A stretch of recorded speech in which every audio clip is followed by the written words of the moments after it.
My Govanen, welcome to the Tolkien Lore Channel. I'm the Tolkien Geek, and it's been a long time since I did a game review on this channel, and that's partially because it's been hard to make time to play any new games because of most of the games that I want to play on that are related to Tolkien take a long time, and it's just hard to find the time to do it. Nevertheless, I have finally, and I don't even remember how many Christmases ago I got this game, have been able to play Journeys in Middle-earth. Now, I have not played all the way through the actual campaign because this is a campaign-style game, so I'm not going to be commenting so much on the story, but I am going to be talking about the mechanics of the game, the things that I like and dislike about the game, and then, of course, as I usually do with games on this channel, I'm going to be talking about how does it kind of compare to Tolkien's original story and how does it kind of fit with those themes. So, Journeys in Middle-earth, this is one that my brother got me. Like I said, I'm not sure how many Christmases ago now. I think it originally came out in 2019, but I don't think I've had it almost 4 years. I don't think it's been in my collection that long. But I managed to start playing with my son, who is not really in the suggested age range, but nevertheless, he tends to do pretty well at games, and so we're playing it on the easiest mode.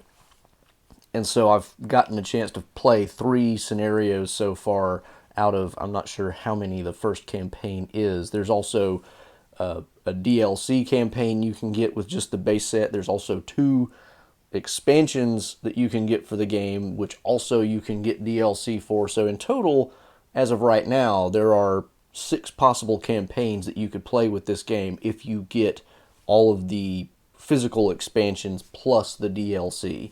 DLC costs $6.99 in the actual store, US dollars. So, that's 21 bucks to get all the DLC plus the other 2 campaigns that would go with the other expansions kind of just come free, just like the base campaign comes free with this. So if you have, the other expansions, in fact, you can activate the other campaigns for the physical expansions that aren't DLC campaigns for free, but you wouldn't be able to play it without the physical product. So it doesn't matter. So, let's talk about this game. As I mentioned, it is a campaign game. The way the game works is you could play by yourself or you could play with up to 5 people, and you're each playing a different character, and it's kind of Dungeons and Dragons style in the sense that every time you play, you're going to be playing a different scenario with a different map with different objectives, but over many plays, sessions, you will play over a larger story and eventually finish that story. And the way that you play will affect how things go later on. So there's a lot of different aspects to that, but one of the key aspects is you can win or lose a single adventure, but whether you win or lose, you will still progress. The loss will have a bad effect on how things continue on in the game. So, for example, you might start the next part of your campaign with a slight disadvantage, or you might lose the assistance of a character who's not one of the playable characters.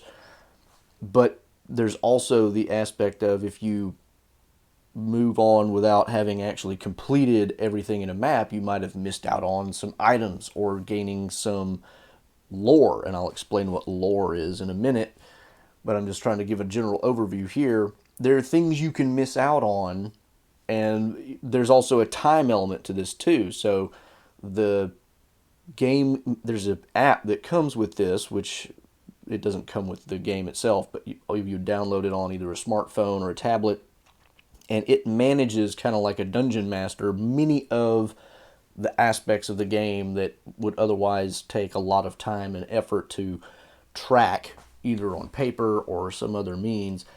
It handles the enemies for you, it handles your experience, your items, your inventory, all that kind of stuff for you, and you just kind of use the physical board to do main actions. But the app will also track what's called threat, which the threat will increase every turn in an adventure, and if it ever reaches the maximum point, the game ends. The adventure will end, and you have lost. So there's a time element. So you will often have to make a choice of, do we try to get everything in this particular map, or do we finish the adventure to make sure that we don't lose? So you may have a time crunch there. And that goes to the easy or hard variations of the game. In the app, you can choose, at least for the main campaign, the original one, 3 different difficulty levels. There is adventure mode, which basically says, it's all about exploring every corner of Middle Earth. And the reason for that is the threat meter increases much more slowly. So usually the threat meter is based on how many characters you have, the number of unexplored tiles you have, plus any threat tokens on the map. The adventure mode ignores unexplored parts of the map and doesn't count that towards increasing the threat meter, and so you have more time to explore stuff.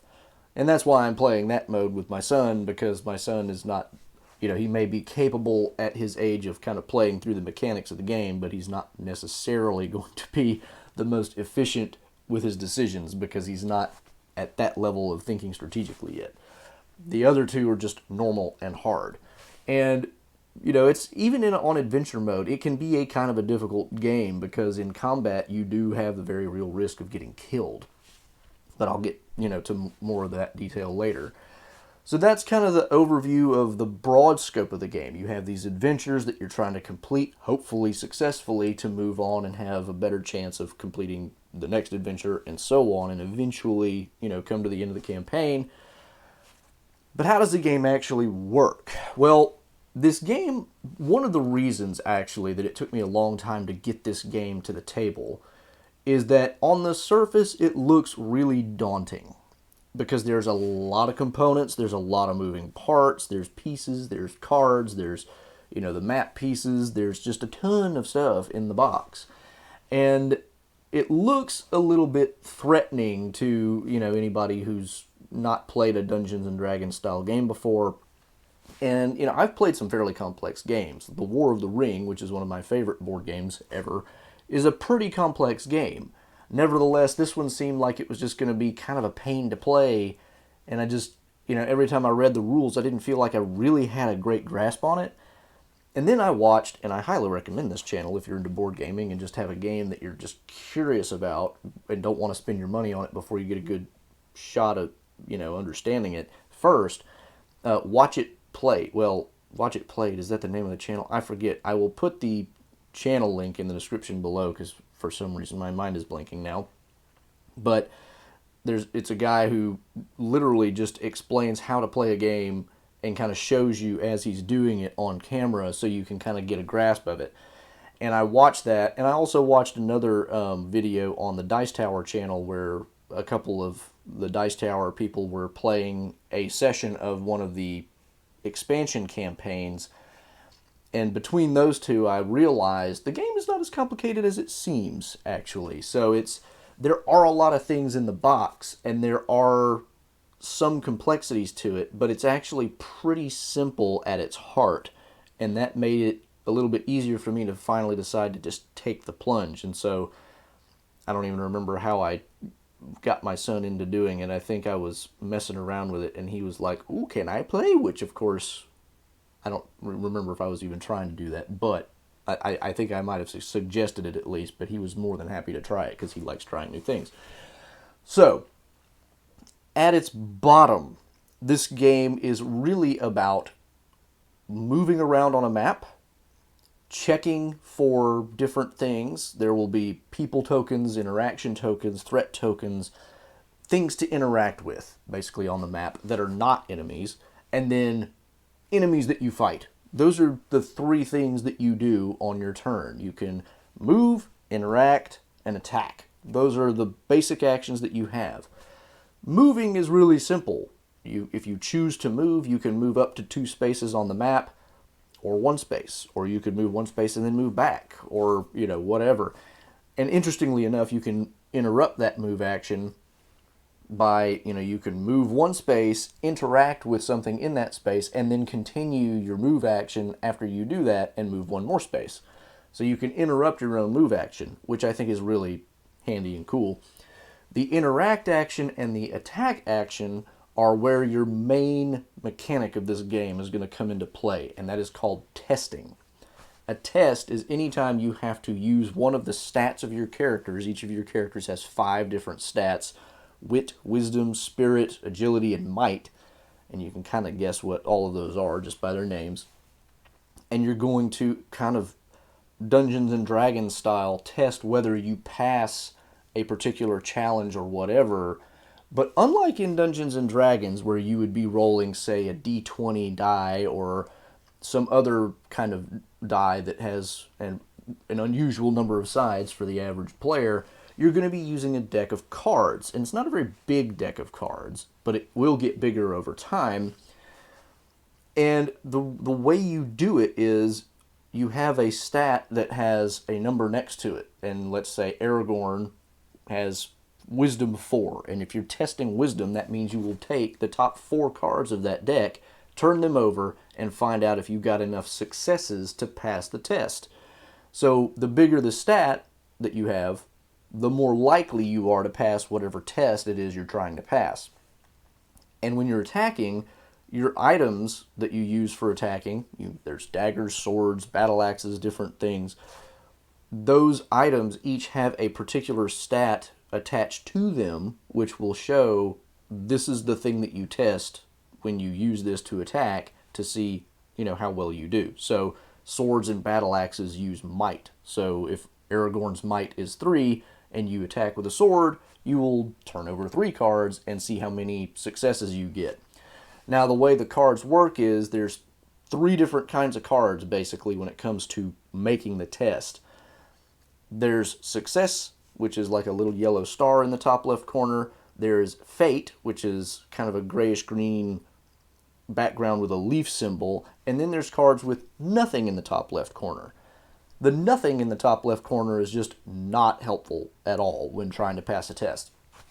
The success is obviously what it sounds like. It's a success, and different numbers of successes can do different things depending on what you're trying to do. If you're trying to interact with something on the map, it may tell you you need this many successes to pass, or it may not give a number at all, and it's, depending on the number of successes, different results may occur.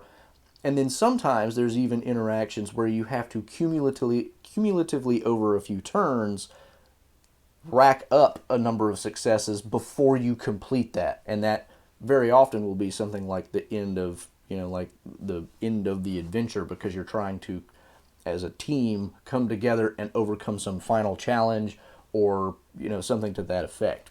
That's kind of how successes work. And with weapons, very often there's different levels of damage you can do with different numbers of successes, and they will also have different effects. So there's effects called cleave, sunder, lethal, pierce. All of these have different effects on the enemy you're attacking, and I'm not going to go into all that in huge detail here.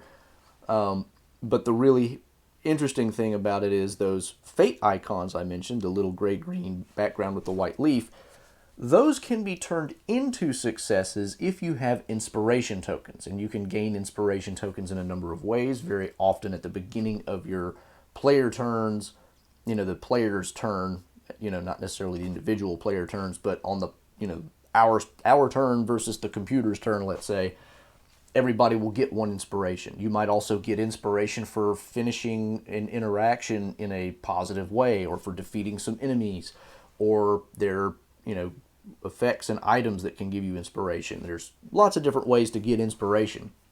Each character has a maximum amount of inspiration that they can hold on their card. Bilbo, for instance, can hold 6, which is the most. Gimli can only hold 3, which is kind of disappointing. But he's also a tank, so he doesn't need quite as much necessarily. So everybody has a little bit of a different level, and when you can spend those tokens to create successes out of these fate icons that pop up on the cards. So that's kind of how the card system works. But the interesting thing is, and this is why it makes it more interesting to use cards as opposed to dice, the cards also serve as your skills. So at the beginning of pretty much every turn, you're going to look through a certain number of cards, usually 2, and you will, pull that number of cards and look at them. And in addition to the success, fate, or blank, they will also have a text at the bottom that says what effect they can have. And you will what's called prepare those by putting it next to your player card, and that'll take it out of your deck so that it's no longer something that might be used as a success or fail for a test. But now you can use whatever that ability is at the appropriate moment anytime in the adventure. So different skills do different things. And the way that these are built up, every character has 5 unique skill cards for themselves. There are 6 basic skill cards that everybody's going to have in their deck, and they all are the same. And then there are roles. The roles are, think of them as kind of like classes in a Dungeons and Dragons style thing, but they're not really quite the same. Because it's not like you choose the role of paladin and that means you have magic spells that heal and you have a really good, defense stat and whatever. Rather, these roles just kind of define the way that that character is going to kind of play the game, because those skill cards that are unique to that role have different roles, within the game. So there's a Pathfinder role, which is really all about moving around on the map and helping other people move around and often come together in the same space if that's necessary. There's a Captain role, which is really good at being kind of generally helpful to all the other players, but more especially when it comes to having attacking possibilities against other bad guys.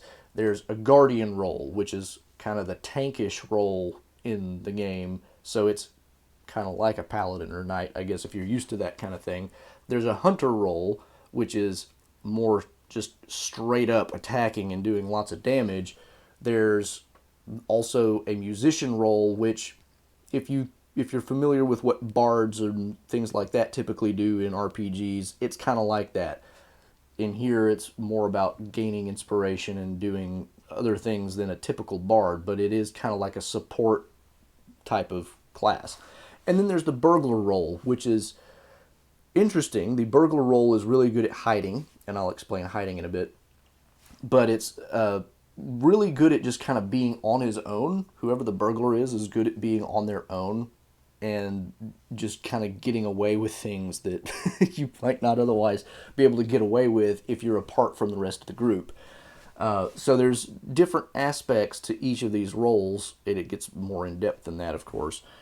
But you'll start with 3 cards, the first 3 cards of the role that you choose for your character. And between adventures, you can change roles.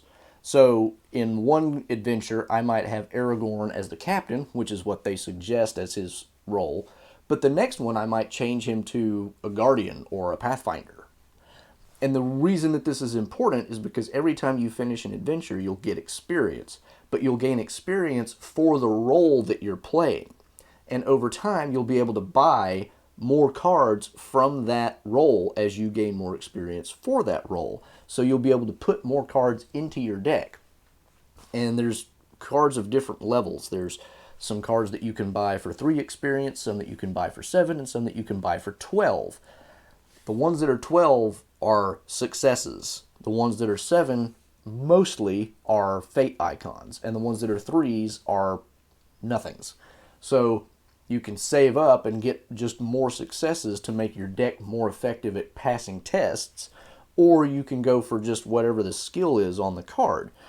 And like I said, these skills can do a lot of different things, but it's really cool because the way the deck works is you always have to kind of make this decision when you do that initial pull of cards. You get to decide, do I want this in my deck so that I can pass if it's a success, or is it, and usually the way this works is the really good skills have successes on them.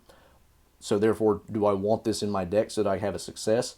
Or is the skill so good, and do I think I'm going to really need that soon, so that I'd rather have it prepared, make my success rate maybe a little bit less, but have this skill that's going to let me do something really awesome.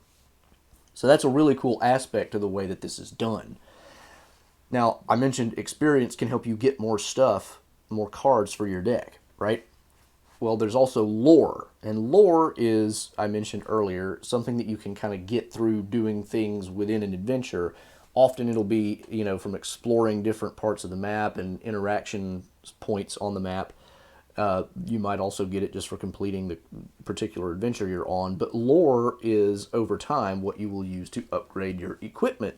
At the beginning of every campaign, you won't be able to change within the campaign, but at the beginning of the campaign, you're going to choose the equipment you want for your character. And once you pick your character and your equipment, that will never change except for the fact that lore will let you upgrade your equipment over time. So Aragorn is recommended to start with a sword as his weapon, but over time, if you get enough lore, you'll be able to upgrade that into, say, a Númenórean sword. And what that will do is it'll let you get more hits out of a success, or it might add an effect like I mentioned earlier, Sunder, Cleave, Pierce, Lethal, one of those things.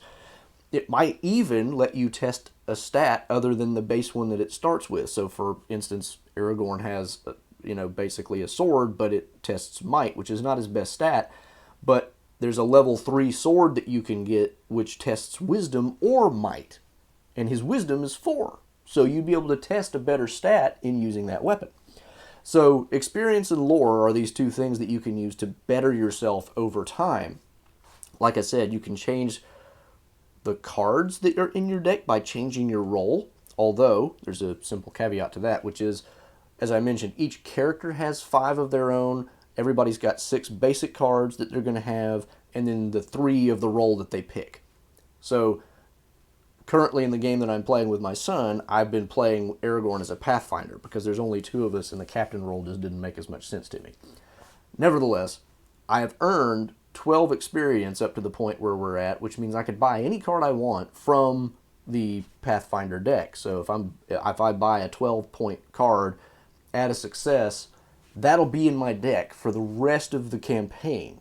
But if I change roles, that'll still be in my deck, but now I won't have the first 3 Pathfinder cards. I'll have the first 3 cards from whatever other role I pick. So you'll permanently learn new skills and add those to your deck. But if you change your role, your kind of basic set of skills that you'll have from that will change out for whatever new role you pick. So you can customize your deck very strongly over time. Now, it takes a good amount of time because you only earn, at least in what we've been doing so far, about 4 experience per adventure, which seems really slow, but it's not like the difficulty ramps up hugely between. So, and even with only 4, you could buy a 3-cost card. It just wouldn't have any success or fate symbol on it, but that skill might be really useful. So there's those kinds of decisions too. The other cool thing about this game, of course, is the map. The map is very modular. Each map tile has 2 sides to it, and there's 2 types of maps. There's the kind of adventure map, and then there's the battle map. And the way the battle map works is it's kind of like you zoom in on a particular area, and it's a much smaller place to run around in because there's only a few, spots on this that you can be in, which also allows it to get really granular, and you can add different terrain features like rivers, walls, bushes, fire pits, tables, barrels. There's different kinds of terrain that you could put into the map when you zoom in at that level, and they all have different kinds of effects. So if you move through a bush, you become hidden. And here I can talk about, I mentioned I was going to talk about that earlier. You can hide with different types of characters. There's 3 kinds of boons that you can acquire in this game, and one of them is hidden, one of them is determined, one of them is emboldened. And each of them have different effects. Hidden, and this is just an example, I'm not going to go through all 3 of them, but just to give you an idea, if you're hidden and the enemy attacks you, or if you attack the enemy, it will have an effect on how well you do if you discard the fact that you're hidden, or how well they do in attacking you. So being hidden can be a huge deal if you're, really hurt already. Speaking of being hurt, in combat you can suffer either damage or fear, and you'll turn over cards for that and put those cards next to your player sheet. And each character has a different amount of damage or fear that they can hold. Now, you also have, armor or other items that will help resist some of that. But if you ever reach a point where you are full of damage or fear, then you'll have to do what's called a last stand. And this is where, it gets kind of fun because what would normally happen is if you take your max amount of damage, you're dead, you're out of the game. In Journeys in Middle-earth, what happens is you then do a last stand and you have to perform a test based on whatever stat it tells you. And if you pass the test, then you survive. And you may even remove some of the damage or fear that you've suffered, which, puts you even in a better position than you were. But if you fail, then you're dead, you're out, and you will lose the adventure on, I forget if it's at the end of that round or the next round, if you can't complete it before then. So you do have to be really careful. Your character will come back for the next adventure. He's not permanently dead, so I shouldn't really use the term dead. But you will possibly ruin your chance of succeeding in the adventure you're in if you get yourself taken out from damage or fear. So all of that can be really, anxiety inducing if you're facing a lot of enemies and it's like, well, do I really risk fighting these guys? I'm kind of high on damage already. And each character has a different amount of damage and fear they can take. It always adds up to 10, just like the stats always add up to 14. They're just distributed in different ways. So another interesting thing that I guess I could have mentioned earlier is each character, in addition to having 5 character skill cards, has their own just special ability. So Aragorn's is at the beginning of every turn whenever you take a couple cards or however many it is and decide, I'm going to get this one to use as a skill and put the others back.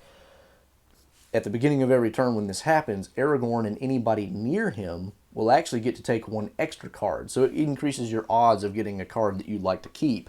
And then you put the others back. And when you put the others back, by the way, you can put them back in any order, on top or on bottom. So if you pull a bad one, it's like, I'll put that one on the bottom so that way I don't, run the risk of just getting an absolute failure when I test.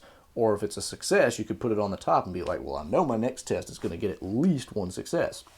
So that's a really cool way in which this game is not exactly a deck builder. You do build a deck over time, but it is kind of a deck management game because you're constantly using your ability to run through your deck and, kind of manipulate it to help determine how successful you're going to be in the turn that's coming up, which is really nice. It's a lot less random than, say, a Dungeons and Dragons roll a d20 for a skill check.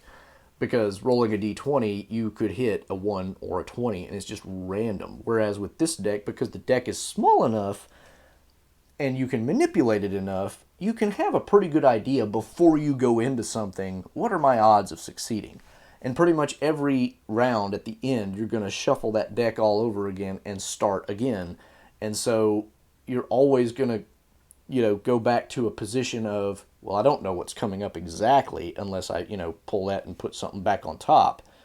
But I have at least a decent shot, and it's, there's a certain amount of control you have even over that, because unless you just buy tons and tons of cards that are just no success and no fate icon at all, then you at least have inspiration to spend and you can turn some of those fate icons into successes. So it's a lot less random than a die roll, which I appreciate. As far as the characters themselves, there are 6 total characters to pick from, and each of them will have on the back of their cards suggested starting items and a suggested roll. And there are reasons why they tell you to pick what they tell you to pick. And so for first-time players, it probably is smart to go whatever they tell you. But you can definitely mix it up. So for example, Legolas is, kind of best with a weapon that is ranged, the great bow. And there's only one great bow. And so you probably just want to give him the great bow because he's got cards that make him useful for ranged fighting and whatnot. But you don't have to. You could give him something completely different. But it's also because he's got really high agility, and that's the stat for testing the bow. But you can give him whatever item you want, and you can do that to a degree with everybody. Bilbo is kind of an exception because Bilbo, he can only hold 1 hand item at a time, whereas most everybody else can hold 2. With the exception that some hand items take two hands. So, for example, the great bow, you can't use that with one hand. So it takes up both of your hand slots. Let's, if you want to put it that way. Everybody can get one armor. Everybody can get, except Bilbo, can get two hand things. So, for example, Aragorn, he could hold a sword in one hand, but he could also hold a harp in another hand, which is an item that they recommend using for the character that they recommend being a musician. Or it could be a banner, which is what they recommend, which kind of has effects on other people nearby. Or you could even give them a dagger as a secondary weapon. And that way, if you have a really good test, you could do multiple hits on your enemies, which is pretty cool. As a side note, though, I should point out that dual wielding is rarely going to be very effective, partially because there are only 3 weapons in the game that are single-handed, or let's put it this way, 3 things that you would think of as weapons. Some of the other items can be upgraded to have weapon effects. 3 of the weapons are two-handed, so you can't use more than one weapon with those. Another problem is the main weapon that might be most easily dual-wielded is the dagger, because there are 2 daggers in the game, and when you attack, you have to select only one stat to test, and if you want to use 2 weapons with that attack, the same stat has to apply to both weapons. Dagger tests wit, so you add 2 daggers, you can test wit once and potentially get enough successes to make both daggers activate, but Bilbo is the only character with 4 wit, and none of the other characters have that much, so it's highly unlikely that anybody else would be able to get it. Problem is, Bilbo can only carry one single-handed weapon. Therefore, as a result, because of the relative lack of stat overlap in single-handed weapon-type items and Bilbo's inability to carry more than one single-handed item, most cases you're never going to be able to successfully dual-wield. Theoretically, you could give Aragorn 2 daggers and he could do okay with it, but it's not going to be as effective as you might think. But it is still a possibility. Now, with the expansions, there might be a little more leeway for stuff like that. I'm not sure. But at least in the base set, dual wielding is not as awesome a possibility as you might suspect. So I just wanted to throw that in there. So you could do a number of different things with this, is the point. Now, the characters themselves, 4 of them will be instantly recognizable to anybody who's a fan of The Lord of the Rings. There's Bilbo, Aragorn, Legolas, and Gimli. There are 2 characters who are made up by Fantasy Flight Games, I assume, because they also exist in other Fantasy Flight games, the Lord of the Rings card game, which I have not played, but I have seen reviews of it, so I know this character exists. So there's Barivor, who is a human ranger, and then there's Elena, who is an elven woman from Ered Luin, I believe it is. And her unique character skill cards are interesting. And one of the things that is just interesting in general about the character skill cards is, unlike the roll cards or the basic cards, they're just kind of a hodgepodge. None of them seem like, oh, well, this is clearly like pointing in a direction. That's not really how most of those work. So you might think, say, that Aragorn's character skill cards make him more reasonable to be a captain. No, not really. The reason they think Aragorn should be a captain is probably for some other reason, but the fact that he has his own character skill cards doesn't necessarily point you in that direction. And everybody's character skill cards are like that. Except, there may be a couple that are, that would definitely fit better with this role, but it's not like the entire 5 character skill cards that each character by default comes with is like, oh, well, that's just like him being whatever that role is. No, it's not that simple. They're usually just pretty unique, and this is something I'm going to come back to later. So that's kind of a basic overview of the game, and if it sounds like a lot, it really isn't as bad as it seems. Like, go watch, for example, I'll try to find the actual video where Watch It Played does the playthrough of the game, and it'll give you an idea of how the game works, and it's really simple to grasp once you kind of get it. But the only thing that seems complicated is there's a lot of keywords and a lot of rules and a lot of different things, but the game comes with 2 rule books. One is like, here's how to learn how to play, and the other one is a rules reference sheet. And basically, that rules reference is it has a few pages at the beginning that kind of go over some advanced topics once you've kind of got the basics down. But the vast bulk of that instruction manual is it just gives you a term and it will tell you pretty much everything you need to know about that term. So if it comes up in your play, just look up that word, and it's in alphabetical order, so it's easy to find, and it'll tell you, here's how, here's what you need to know about this. So if you're like, hidden, what does hidden do? Wait, let me go find that in the thing, and if you don't remember, just look it up, and you will find out what you need to know.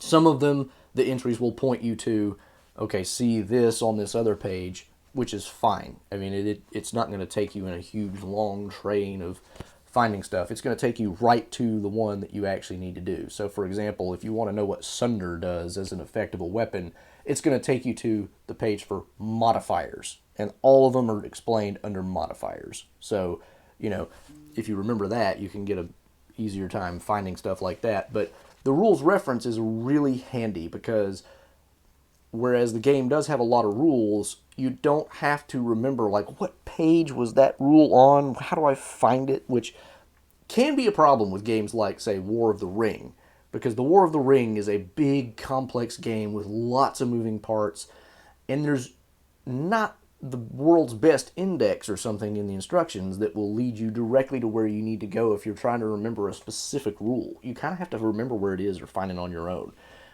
This rules reference is extremely useful, and it makes the game so much easier to manage because if you're looking for something, you just go to that word on, whatever page it is. It's in alphabetical order, and that will tell you what you need to know. So that makes it a lot easier too. So if you're worried that this game is hugely complex and you're just not going to be able to get it, it's really not that hard, I promise.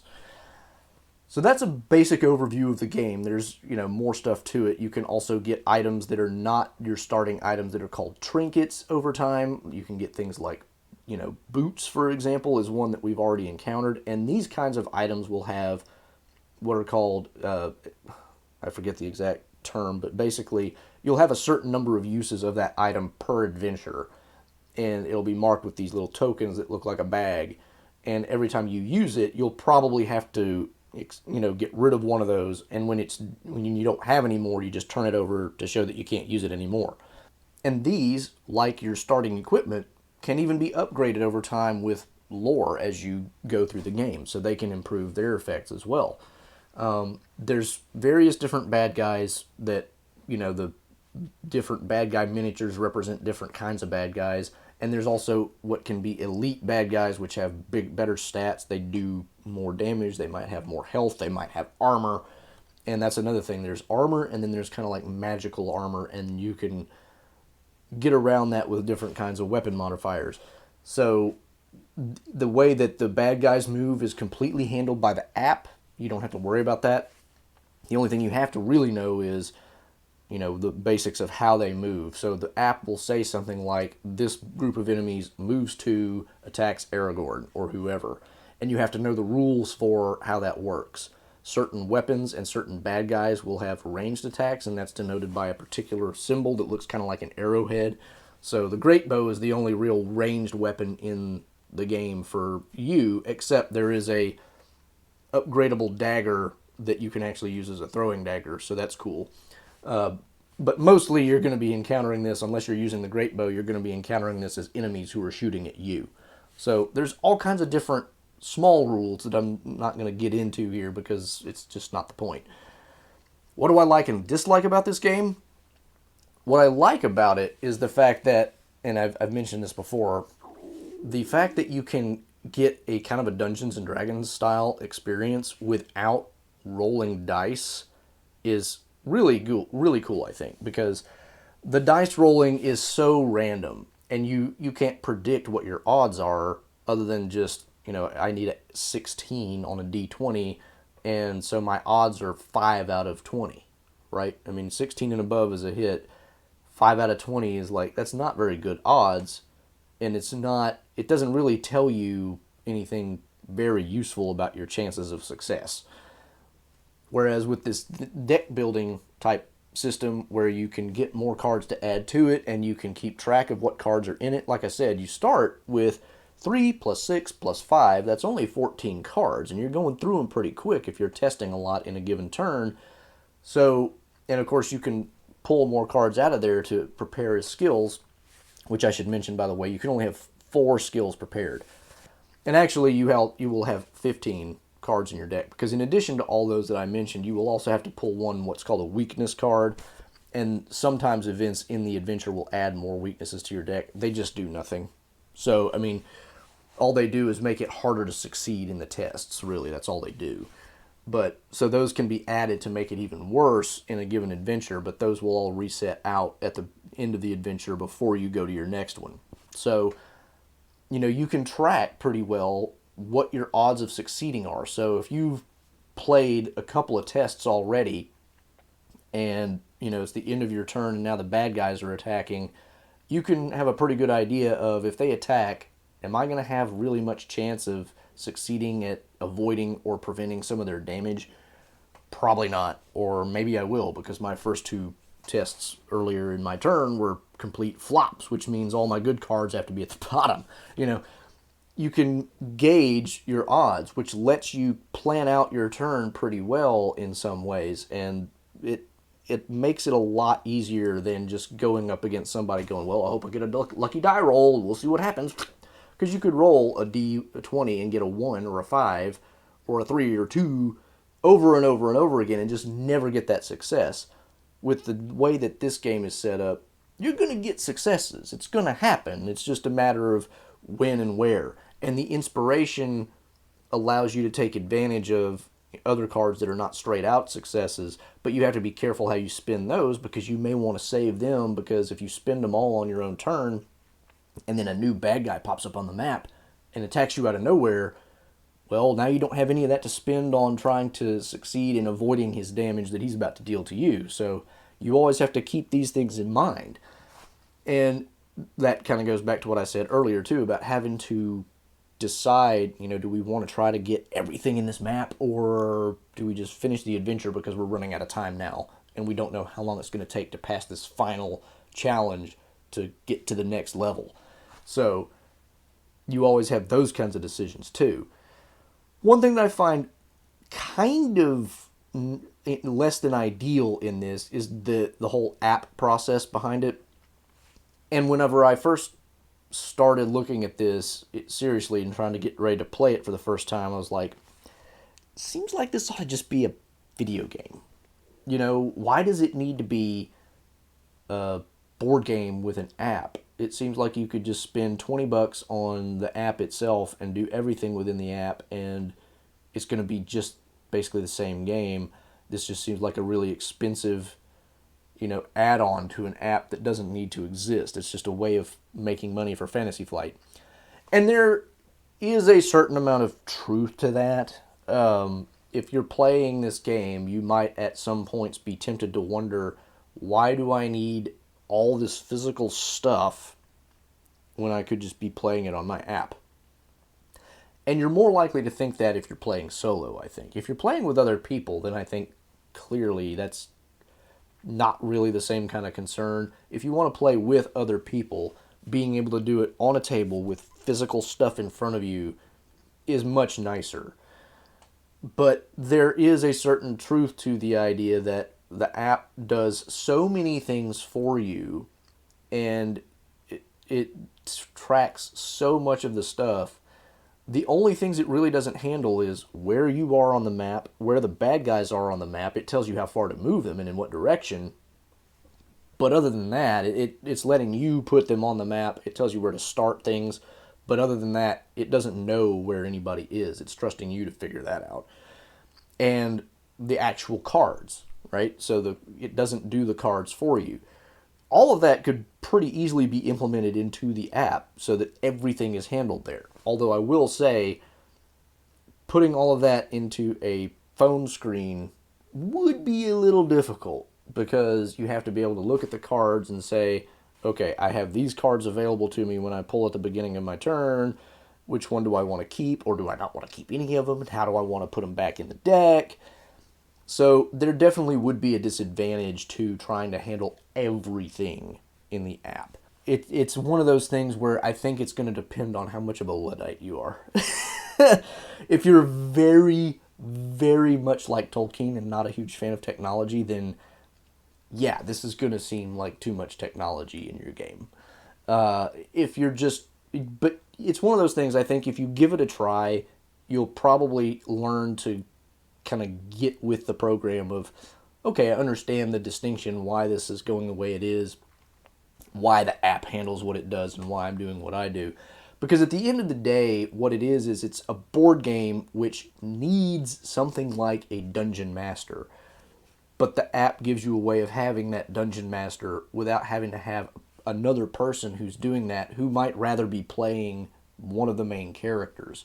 So I appreciate that. It's just, it seems weird because it handles so much of the game that at the end of it you're like, but now do we even need the rest of it? It's kind of a weird tension. So it's not something that I hate about the game. I just find it a little bit weird, and other people might, depending on your own personal preferences, might not like that kind of thing. Like if you're really used to playing Dungeons and Dragons with a dungeon master, you might be like, why? This doesn't make any sense. Because somebody in your gaming group might already be perfectly fine being the dungeon master. So, take that for what it is. But I don't think it's a huge deal. Like if you're just into board gaming generally and you're looking for a good Lord of the Rings game, the fact that there's an app which carries a lot of the weight in this game, I don't think is going to ruin your experience. Another thing that I like about this game is kind of what I said earlier about the character skills being really unique and just doing oddball things sometimes. I like that. It's not doing like kind of a standard Dungeons and Dragons type of thing where it's like you pick a race, you pick a class, and those determine so much of who your character is. No, Aragorn is not like this faceless human male. No, he's Aragorn.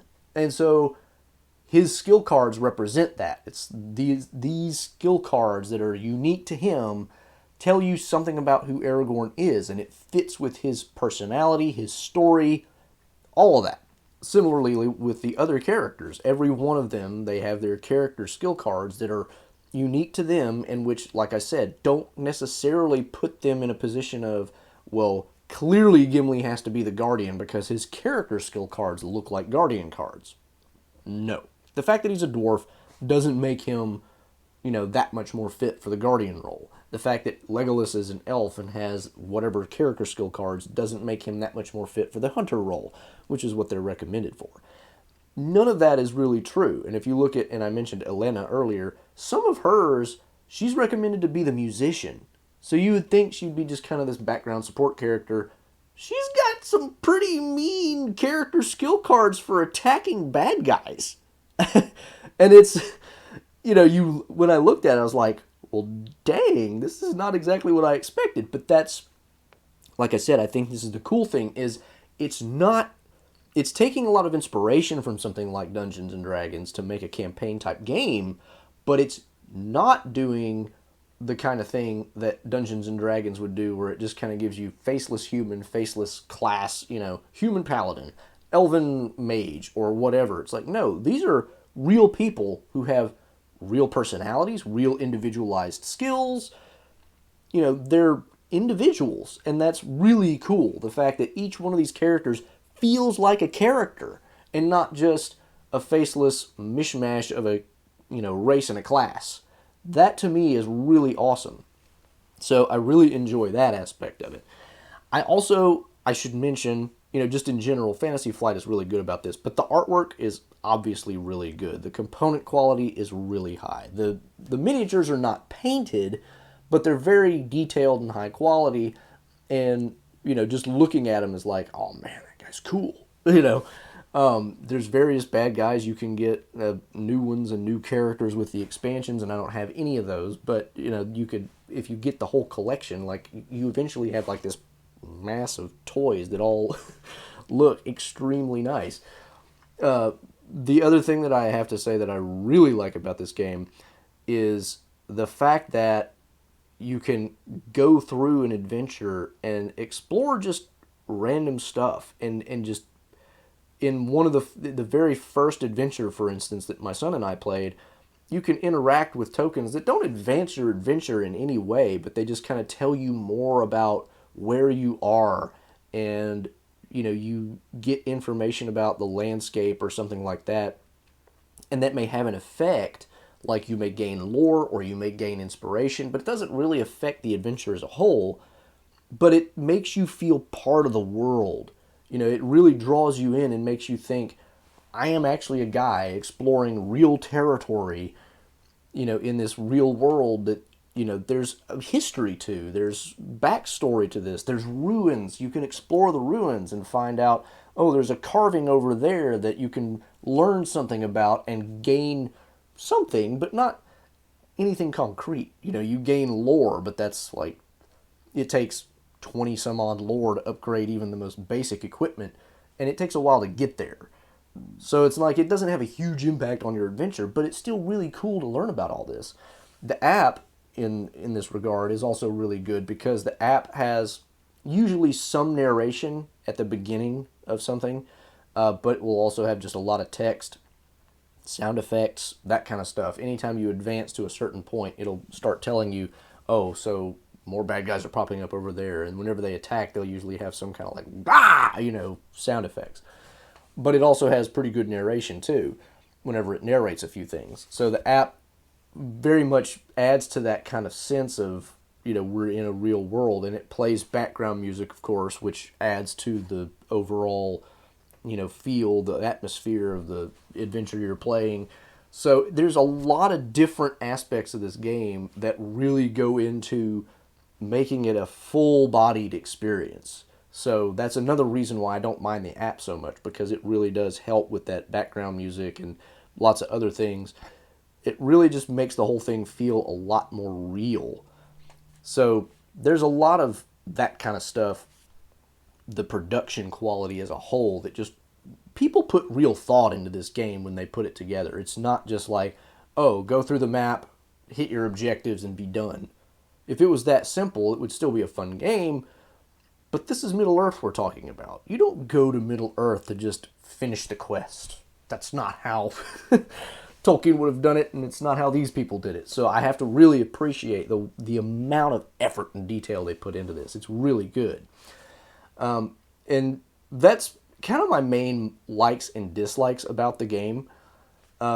So now let's wrap up with what I think of in terms of how the game kind of fits with the themes of Tolkien's Middle-earth stories, and how that gets integrated into the game. And here I think they did a really good job. It's not Lord of the Rings in a box. We're talking about events that transpire between Bilbo's first adventure with the Lonely Mountain and the Lord of the Rings. When between is not clear, but Aragorn is an adult, so given that Bilbo had to have met, when Bilbo first came through Rivendell, Aragorn would have been 10. This has to be at least 10 to 12 years later than that. So Aragorn is, an adult, so we know that much. One of the things that is a little bit weird in terms of matching it up with the lore is the fact that you could play Aragorn, Legolas, and Gimli, and Bilbo all at the same time in a period where none of them would have really been together. And so that much of it is kind of, it kind of makes me wish that they had maybe left out some of the more known characters and gone with more original characters. Of course, the flip side of that is, of course, making up characters is also outside the lore in a sense. And so, but it's not like we don't think that other characters exist. We know that there are other rangers out there that had some role in doing something. So I think on balance, I think I would have preferred it if we had more original characters, like maybe a couple of Dunedain Rangers instead of just the one that we get, and maybe an elf from, Elrond's household, like even Eladon or Elrohir, his sons, because we don't know what they were doing this whole time, but we know that they spent a lot of time with the Dunedain Rangers. So instead of Legolas, maybe pull in one of them, and that's not even an original character, but it at least fits better with the overall story. So there's that. One of the things that I really like, though, in terms of this whole concept of fitting with Tolkien's themes, is going back to that inspiration and fate thing.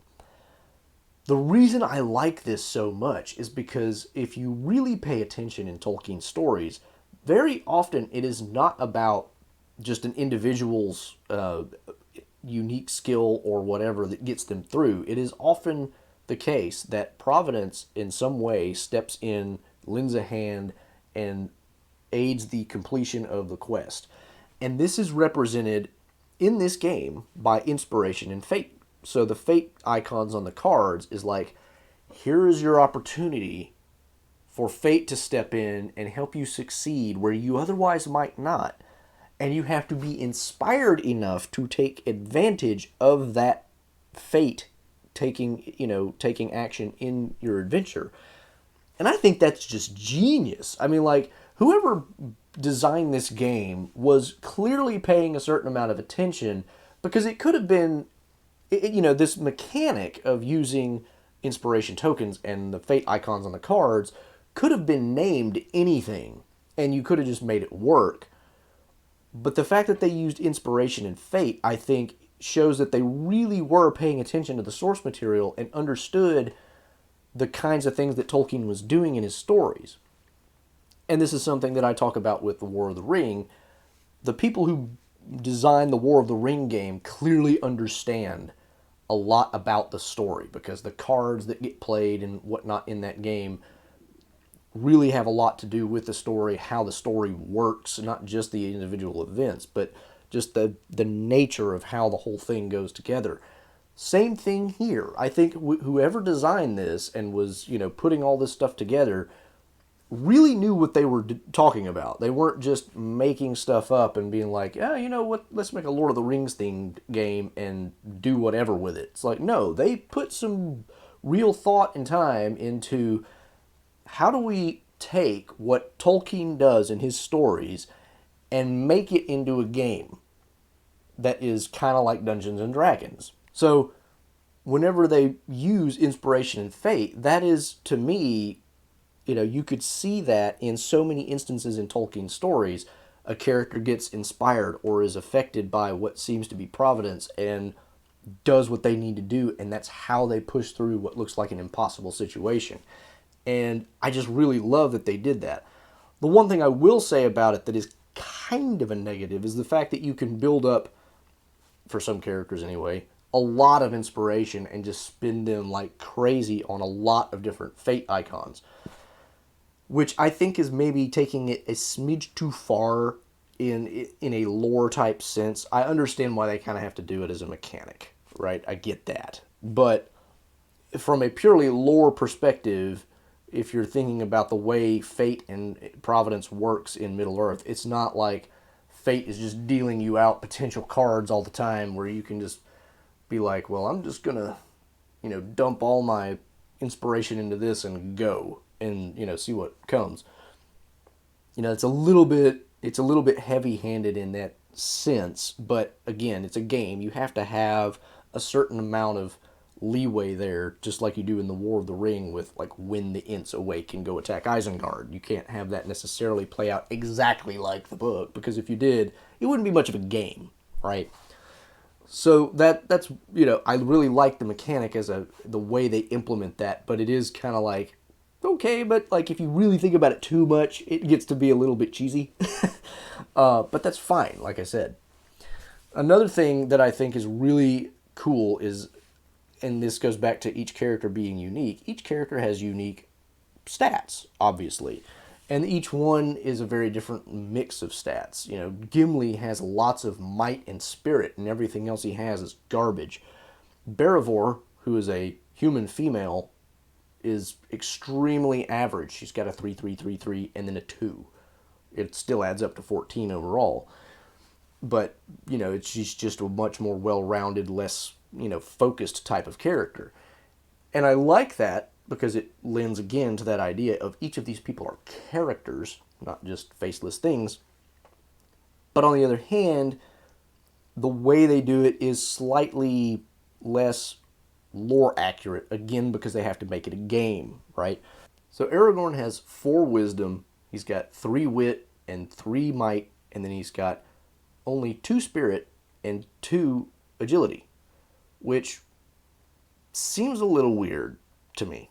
Like when I think of Aragorn, I don't think of somebody who has the same level of agility as Gimli the dwarf, and I don't think of him as somebody whose spirit is so weak as to be overcome by really easy, daunting challenges. Nevertheless, I mean, again, this is a game. You can't give Aragorn all 4s. You can't do that because it ruins the game. So I understand why they had to do what they did. They wanted a character to have 4 wisdom, and they gave that to Aragorn, which makes sense. Aragorn's, one of his key qualities is his wisdom.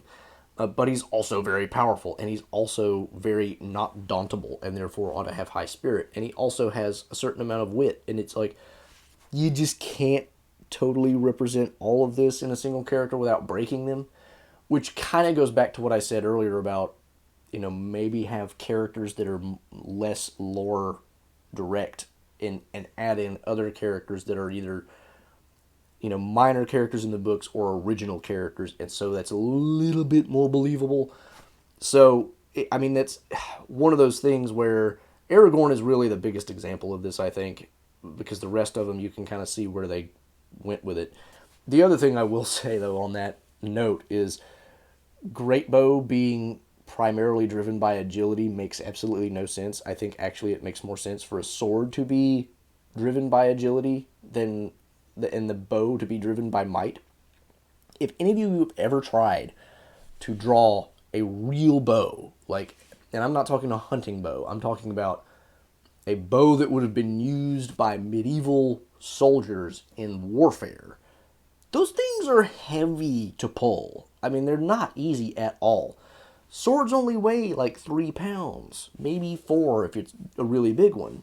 And so the idea that you need a lot of might to use your sword, no, actually, I love this scene from The Count of Monte Cristo, the newer version with Jim Caviezel.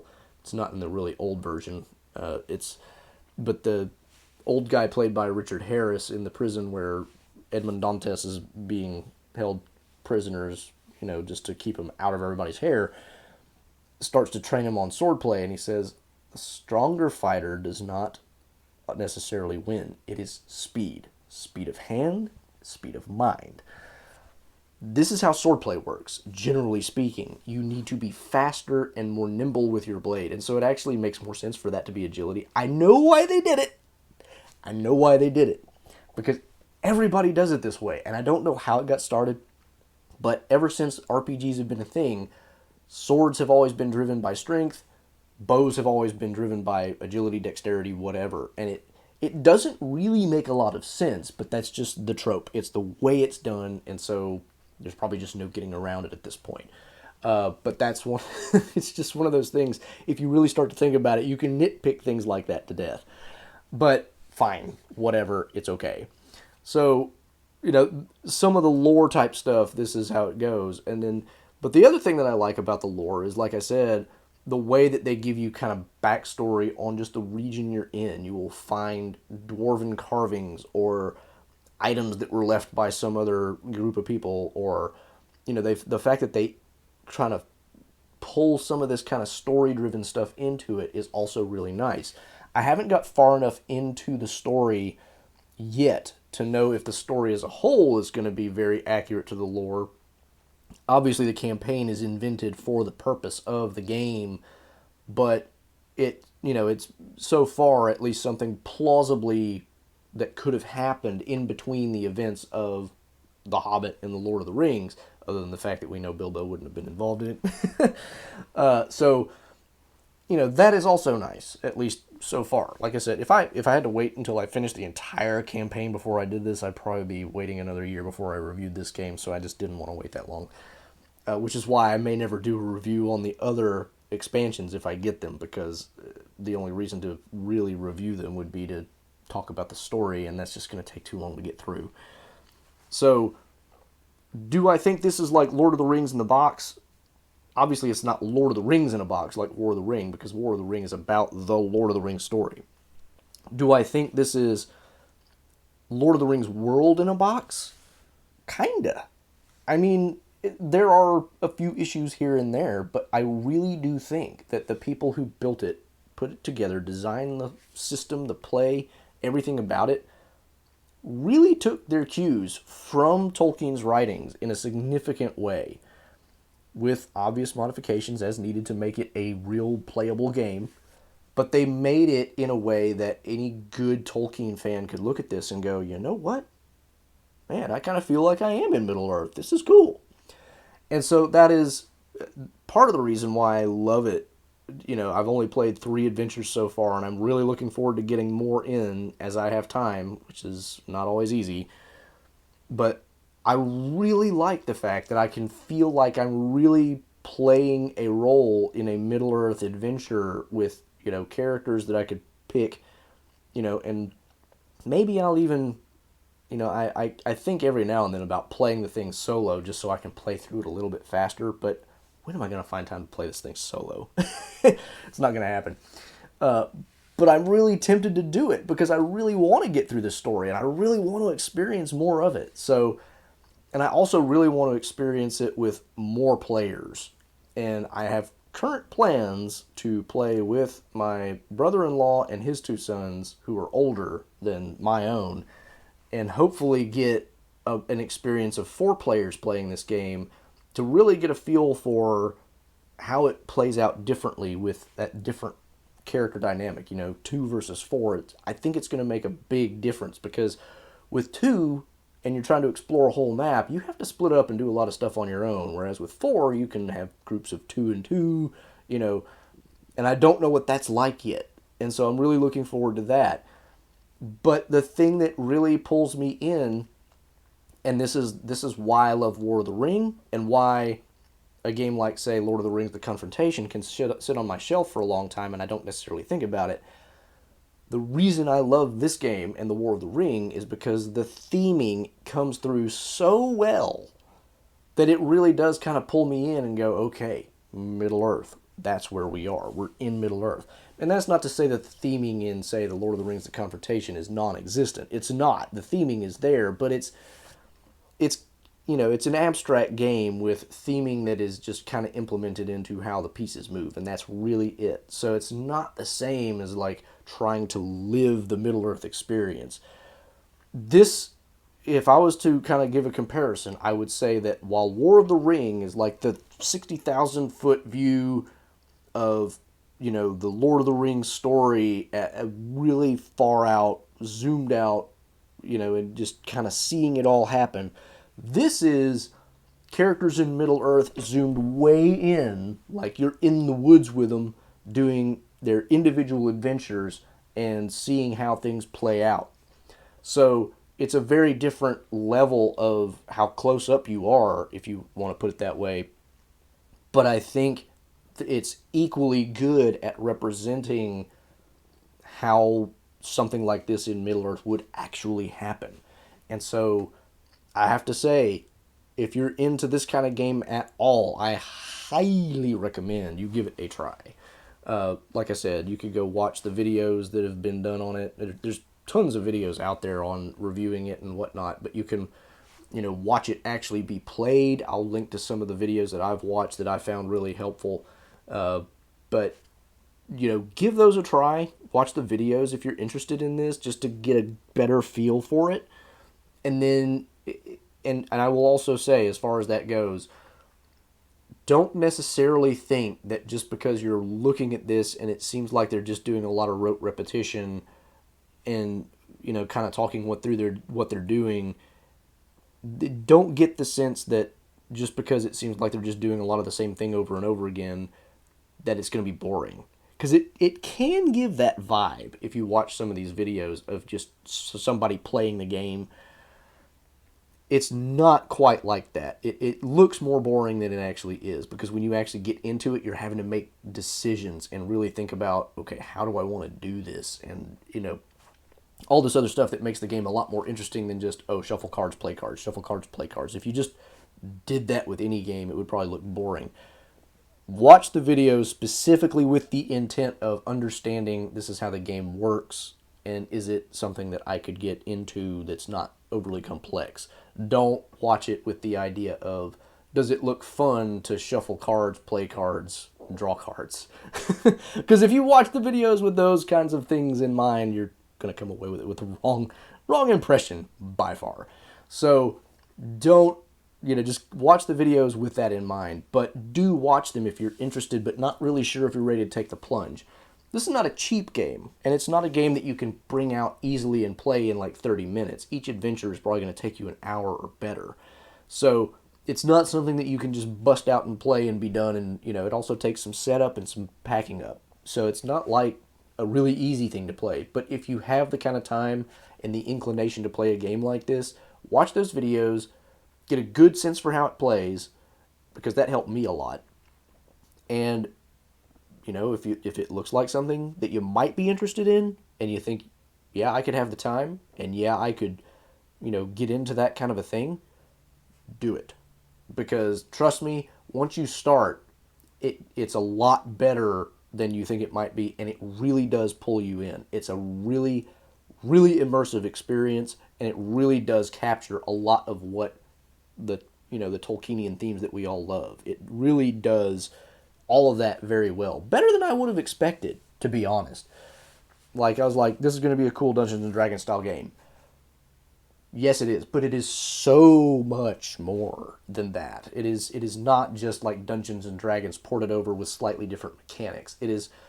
They really took their time, chose the way that they did things in a way to really bring out that Lord of the Rings feel. So I really think for huge Lord of the Rings fans, this will be a winner. So do check out, see if you're going to like it, pick it up if you think you might. Because if you think you might, you probably will. So that is my review of Lord of the Rings, Journeys in Middle-earth. Hope you enjoyed it. I know I went a long while because there's just so much to talk about with this game because there's a lot to it. But if you did enjoy it, please do leave a like, share it around, check out those other videos, and if they're helpful, give them likes too because they're great content creators as well. Check out my description below also for, of course, the support links and the social links and the other platform links. Subscribe if you want to catch more of my content. Click the bell icon if you're on YouTube to make sure you don't miss any notifications. Follow me on Twitter for occasional Tolkien-related trivia questions. And until the next time, I'm the Tolkien Geek, signing out for the Tolkien Lore Channel. Namarie.